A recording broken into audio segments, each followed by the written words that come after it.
J'ai découvert une IA qui remplace plus d'une douzaine d'applications différentes et le tout en une seule plateforme et je vais vous la présenter aujourd'hui. Vous pouvez générer, modifier des images d'une manière ultra simple avec cette IA et elle regorge d'outils vraiment uniques. En tout cas, j'avais jamais vu autant d'outils réunis en une seule application. On peut générer des images, ajouter ou modifier des éléments dans l'image avec l'IA, générer des designs cohérents à partir d'une seule image, générer des images ultra réalistiques à partir d'un simple dessin ou d'un simple croquis. On peut donner vie à des photos en un clic, rendre des images floues et de mauvaise qualité en HD, étendre des images, créer des variations à l'infini, etc. Bref, je vais tout vous présenter dans cette vidéo. Personnellement, j'ai été bluffé et je me suis bien amusé avec cette plateforme. Donc on regarde ça tout de suite ensemble. L'application s'appelle Probe AI et ce qui est vraiment top, c'est la diversité des outils qui sont dans cette même application. Laissez-moi vous montrer les outils que j'ai personnellement adorés. Donc là, on est sur mon compte et comme vous voyez, quand on va dans AI Tool juste en haut, on a une grande diversité d'outils qui sont disponibles pour créer des images, mais non seulement, aussi des vidéos.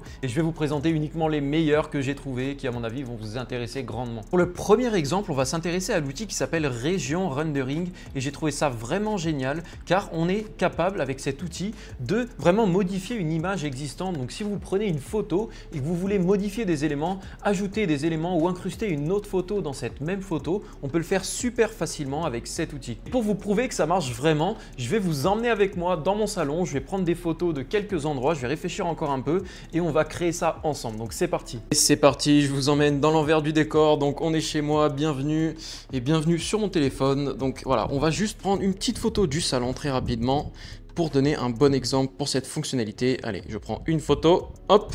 C'est parfait et maintenant il va falloir un objet à incruster. Donc du coup pour cet objet j'ai simplement choisi cette lampe ici. Cette plante, pardon, qui n'est absolument pas réelle d'ailleurs. Allez, c'est pas grave. On prend une photo et voilà, là on devrait avoir absolument tout ce qu'il faut. Donc on retourne sur le PC et on voit comment ça fonctionne. Voilà, on est de retour sur mon ordinateur, on est de retour en mode studio et maintenant je vais vous montrer un peu comment ça fonctionne. Donc récupérons la première image. Donc voilà, mon image est bien arrivée sur la plateforme et maintenant on va pouvoir récupérer une autre image pour l'incruster dans cette même image. Alors je fais glisser et déposer le pot de fleurs à droite et là vous allez voir c'est super simple. Donc on peut aller cliquer sur ce petit outil et on va déterminer la zone dans laquelle on veut incruster l'image qui est à droite. Donc là on va dessiner un petit rond et là à droite on va recadrer l'image, donc c'est parti. Voilà, c'est déjà pas trop mal, c'est bien positionné. Maintenant, rendez-vous à gauche. Donc vous avez votre image de base, l'image que vous voulez incruster et en bas, vous avez un petit prompt. Donc c'est important de mettre un petit prompt quand même pour donner un peu de contexte à l'IA. Donc là, j'ai mis tout simplement une plante de décoration. Voilà, vous pouvez aussi améliorer le prompt s'il y a besoin. Bon, je pense là, c'est pas très utile. Donc voilà, vous pouvez aussi améliorer le prompt. Il y a une petite fonctionnalité qui vous permet de générer des prompts. Bon là, je pense que c'est pas très utile car c'est assez simple comme exemple. Et voilà, l'option est là si vous avez besoin. Et on va générer une image. Donc je vais en générer qu'une, moi ça me suffira. Et maintenant, regardons un peu le résultat. On va attendre quelques secondes, en général c'est rapide. Et voilà, il a généré mon image. Donc regardons un peu le résultat ensemble. Et l'incrustation est plutôt réussie. Il a bien adapté le fond. Donc voilà, ça c'est un petit exemple et qui est plutôt sympa je trouve car on peut vraiment incruster ce qu'on veut dans une image existante. On pourrait même récupérer une image sur internet qui n'existe pas. Je sais pas, mettre une pile de billets par exemple dans le salon et faire croire qu'on est super riche. Bref, je trouve ça vraiment sympa comme outil. Je sais pas ce que vous en pensez, dites-le moi en commentaire. Pour le prochain outil, on va s'intéresser à Sketch Rendering. Si vous parlez un peu anglais, vous allez comprendre qu'en fait Sketch Rendering, ça veut dire qu'on transforme un dessin ou un croquis en une image réaliste. Et pour cet exemple, je vais un peu me prêter au jeu pour que ce soit authentique et je vais vous emmener avec moi, je vais vous faire un petit dessin et vous allez voir, ça va être plutôt pas mal. Donc c'est pas des blagues, j'ai un tableau blanc qui est ici et je vais m'en servir pour vraiment dessiner une maison de base et on va voir si vraiment l'IA est capable de construire une image à partir de mon dessin. Donc je suis vraiment pas un artiste, je vais essayer de faire mon mieux, donc vous me direz ce que vous en pensez.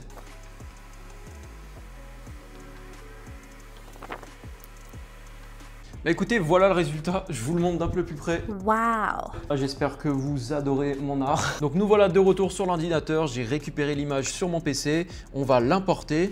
Et voilà ma magnifique maison. Ici cette fois j'ai utilisé leur générateur de prompt, donc j'ai simplement écrit une maison dans la forêt et il m'a généré ce prompt en entier, donc c'est plutôt pas mal. Et pour finir, il nous propose d'ajouter une image de référence et ça c'est plutôt utile. Pour ce faire, j'ai récupéré cette image sur internet, donc une image toute simple d'une maison dans une forêt. Maintenant on va voir ce qu'il est capable de faire avec mon croquis, cette image et mon prompt. Et voilà l'image qu'il a générée. Donc ce qui est vraiment intéressant, c'est qu'il a vraiment repris la structure de mon croquis qui est de base absolument infâme avec mes 4 fenêtres et la maison complètement tordue et il m'a créé cette maison qui respecte effectivement les 4 fenêtres, la petite maisonnette sur la droite, la fenêtre ici, la petite cheminée et la forêt qui est derrière. Maintenant, on va s'intéresser à un autre outil qui est un peu dans le même thème mais que je trouve très sympa aussi. L'outil s'appelle Erase and Replace, donc en gros effacer et remplacer. Et je me suis un peu amusé avec mes propres vignettes sur YouTube à complètement changer le contexte et j'ai trouvé ça plutôt drôle. Donc là, vous voyez, j'ai ajouté une image qui est en gros une de mes vignettes sur YouTube. Donc je sais pas si vous avez vu cette vidéo, je vous conseille d'aller la regarder. Ça parle de ChatGPT et des applications avec le nouveau mode vocal. Et bref, la vignette est là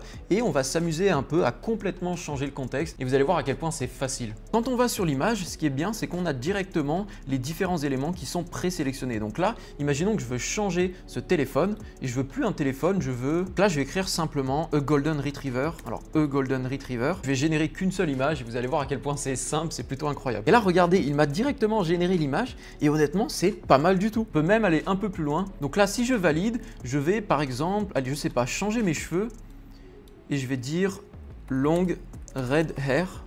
Donc des longs cheveux rouges ou roux, ça va dépendre comment il va l'interpréter. Et voilà, là il m'a mis des cheveux rouges, donc bon, je sais pas si je suis super fan de cette coupe de cheveux, mais en tout cas ça marche bien, j'ai même l'impression d'avoir une calvitie là-dessus. Enfin bref, ça marche super bien et ce n'est pas la seule fonctionnalité. Dans cet outil, on a d'autres options, donc là on était sur Replace, donc remplacer, mais on peut aussi Remove, retoucher, insérer un objet, un peu comme on l'a fait avant, et je vais vous montrer rapidement comment ça marche quand on Remove. Voilà, pour cet exemple, on va reprendre l'image d'avant. Imaginons que cette fois, je ne veux pas remplacer les télécommandes par un pot de fleurs, je veux simplement les enlever. Alors, je vais pouvoir sélectionner la zone et cliquer sur Generate et ça va m'enlever les télécommandes d'une manière vraiment très propre grâce à l'intelligence artificielle. Et voilà le résultat, donc c'est nickel. Alors oui, vous allez me dire, il y a d'autres logiciels qui font plus ou moins la même chose, mais ce qui est sympa avec cette IA, c'est que tout est recoupé en un seul outil et un seul abonnement. C'est pour ça que moi je trouve plutôt bien. Et croyez-moi, il y a encore énormément d'outils. On va pas pouvoir tous les regarder ensemble, mais laissez-moi vous en montrer un autre que personnellement j'adore. Là, moi je trouve ça plutôt cool cet outil de pouvoir faire autant de choses. Et une fois de plus, il y a énormément d'outils et j'aurai pas le temps de tous vous les présenter ici. Donc si vous voulez tester cette application par vous-même, je vous mets un lien dans la description et j'ai réussi à vous choper 10% de réduction, donc allez en profiter. Donc voilà, vous pouvez aller tester gratuitement et tester un peu la grande variété d'outils qu'il propose. En tout cas, moi je trouve ça plutôt pas mal et restez jusqu'à la fin car je vais vous montrer rapidement quelques autres outils que je trouve plutôt sympas. Allez, on s'intéresse à un autre outil qui est vraiment pas mal aussi, c'est Photo to Sketch. On va pouvoir prendre une photo avec cet outil et on va pouvoir créer un croquis à partir de cette photo. Donc vraiment exactement l'inverse de notre outil qui a transformé notre maison vraiment exceptionnelle en maison réaliste, mais là dans l'autre sens. On va se rendre ici dans le prompt, on va écrire line drawing, donc en gros un croquis, hein, on est d'accord. Et ici même chose, on a des options qui nous permettent de choisir le style qu'on veut avoir. Donc quel style allons-nous choisir? Detailed outline. Allez, on va prendre celui-là, c'est parti. Au niveau du mode, on va faire outline. Et négatif prompt, on n'en a pas besoin. Fast mode, number of image, on va en faire 2. Allez, pourquoi pas. C'est parti, on génère ça. Et voilà, regardez, franchement, moi, j'adore. C'est exactement mon salon, mais il m'a dessiné ça en mode croquis. Là, il a vraiment bien dessiné mes télécommandes, ma télé, ma petite lampe, mon pot de fleurs. Et si je regarde l'image de base et que je la mets à côté, regardez, honnêtement, c'est pas mal du tout, c'est exactement ça. Donc voilà, ça c'est plutôt sympa. Dans l'autre sens, exactement la même fonctionnalité, mais qui cette fois transforme une photo réalistique en un joli croquis que personnellement je trouve super. Allez, intéressons-nous à un autre outil qui cette fois va parler à plus d'une personne ici, car il s'agit de Consistency Rendering. Qu'est-ce que ça veut dire Consistency Rendering? Ça veut dire en fait de la génération d'images qui est constante et constante par rapport à un design ou un style donné. Je m'explique. Vous voyez ici dans les modèles, on a plein d'images qui ont un style à chaque fois un peu particulier. Donc on va choisir un modèle et grâce à ce modèle, on va pouvoir créer des images avec un style qui est toujours constant et qui correspond au modèle de base. Donc laissez-moi trouver un modèle plutôt sympa, quelque chose d'un peu original. Allez, on va prendre celui-là, je l'aime bien, il est un peu futuristique, il a des jolies couleurs. Et là, vous voyez à droite qu'on a des prompts. Et on peut maintenant créer des images à partir de ce modèle qu'on a sélectionné pour avoir des images dans le même style. Donc là, par exemple, le bridge, un pont. Qu'est-ce que je pourrais avoir d'autre? A train station. Voilà, donc un pont, une station de train et un aéroport. Attendons de voir un peu le résultat. Et voilà le résultat qui vient d'arriver. Ici, il m'a bien généré un pont qui est plutôt futuristique, qui garde les mêmes couleurs qu'avant, donc c'est orange, ces reflets un peu qu'on avait dans les autres images. Même chose, il m'a créé une station de train un peu futuristique, un peu cyberpunk, avec les mêmes couleurs et le même design. Ce qui est intéressant ici, c'est notre capacité à créer des designs consistants. Et je m'explique, ça m'est déjà arrivé de devoir créer des logos, par exemple pour un site web ou pour une marque, ou pour moi-même, mais moi je ne suis pas designer, donc j'ai dû payer une palette de logos qui respectait le même style. Et ici, on a un très bon exemple avec ce modèle. On peut désormais payer, imaginons, un designer, un freelance, pour qu'il nous design un logo qui respecte un peu notre charte graphique, etc. Après, on upload notre premier logo sur cette application et on peut en générer à l'infini. Voilà, j'espère que vous comprenez bien le potentiel de cet outil et je vous conseille de tester, vous allez voir, c'est vraiment pas mal. Allez, maintenant, je vous montre rapidement HD Upscaler. Je trouve cet outil vraiment pas mal aussi. Une fois de plus, on va prendre l'image du salon, on va lui donner un petit prompt que j'ai généré. Donc, j'ai simplement tapé un salon, a living room en anglais et j'ai transformé ça avec un prompt bien complexe. Et on va générer une image pour voir un peu le résultat. Donc, en gros, il va améliorer cette image pour le rendre vraiment en HD et rendre toute la photo bien lisse. Et ça, par exemple, pour créer des vignettes pour YouTube, croyez-moi, c'est pas mal, je m'en sers aussi. Et voilà le résultat, donc l'image est clairement améliorée. On sent une meilleure qualité, que ce soit au niveau des ombres, que ce soit au niveau des couleurs. On peut voir un peu la différence par rapport à l'image de base. Et moi, je trouve ça vraiment pas mal. Et ce qui est top, c'est que là, je suis resté simple dans le prompt. Mais on peut vraiment dire dans le prompt, mais une ambiance un peu avec des néons sombres, etc., etc. Et ça fait le taf. Allez, encore un autre petit outil que je trouve vraiment sympa, c'est Outpainting. Ça nous permet en fait d'étendre une image. Donc, si vous avez une image qui n'est pas assez grande, qui n'a pas le bon format, vous pouvez aller sur cet outil.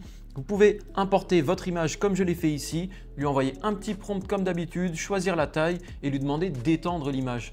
Et là, comme par magie, il a étendu mon image en ajoutant des éléments. Donc vous voyez qu'il a agrandi mon canapé, la fenêtre, il a mis un petit tableau sur la gauche, etc. etc. Donc c'est plutôt pas mal si vous avez une image qui n'est pas assez grande et que vous voulez l'étendre. Cet outil est vraiment top. Allez, encore un autre outil que j'aime vraiment bien, c'est Image Variation. Pour cet outil, pareil, on va trouver un objet rapidement dans mon salon. Je vais réfléchir vite fait. Bon, je vous emmène avec moi et on teste ça. Et pour le dernier exemple, on va prendre une photo toute simple. On va se la jouer un peu Seigneur des Anneaux. Ok, c'est parfait. Voilà, j'ai importé la bague sur l'outil et maintenant on va générer des images. Donc je lui ai dit une bague avec des émeraudes. Donc on va voir s'il va être capable de modifier cette bague et me donner des petites variations de cette même photo. Il m'a bien généré une photo de ma bague sur le même contexte et il a ajouté des émeraudes. Donc c'est pas mal. Je vais tester vite fait en enlevant le prompt et juste voir s'il peut me générer des variations à partir de cette même bague.